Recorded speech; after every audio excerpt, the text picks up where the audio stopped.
not being athletic, it forced me to, because I wanted to stand out. So are you born in Memphis? Yes, born and raised in Memphis. Born and raised in Memphis. And growing up, was it do you have brothers and sisters, or was it just you and your mom? No, so yeah, I have. I'm the only boy and the oldest out of all girls, out of 5 sisters. So you're the only boy but oldest with 5 little sisters, Yep. right? And do you remember like growing up, like how was the age? Was there a big age difference between you and your little sisters, or y'all kind of close in age? It was a big one. I think my oldest sister, we were 6 years apart. So do you remember being put in that position a lot as a young one? Or like you're kind of like stepping up as like not like the dad, but just as a role model for your little sisters? No, for sure. And I can say I feel like that has been the whole experience, which has been a blessing. I say it's always funny because as my sisters were coming up, so my mom and dad got a divorce when I was 6 years old. So I was the only child with both of them that they had together. But then once they started getting with other people, they started having, kids. So my mom ended up having 3 girls and my dad ended up having 2. And I remember every time that they would have a baby, I'll be like, okay, I want a brother. I'm not just wishing, oh, brother.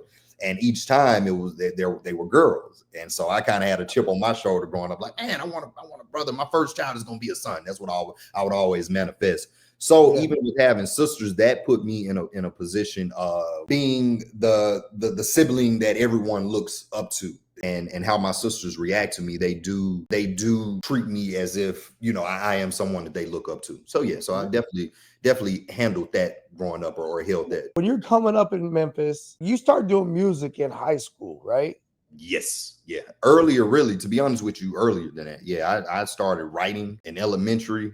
Figured out how to record my own music around 8th grade, middle school time. So around 8th grade, middle school is when I actually started recording, and then I ended up getting signed to a little independent deal in high school out in Memphis. So what was it about music that really drew you to it? Was it the opportunity that it presented?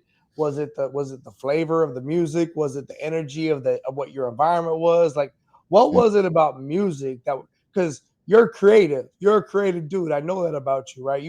So you probably got this creative energy inside you that you got to get it out somehow. And you probably as a young one, like, well, rap and music is like very common. Did you do athletics and stuff too?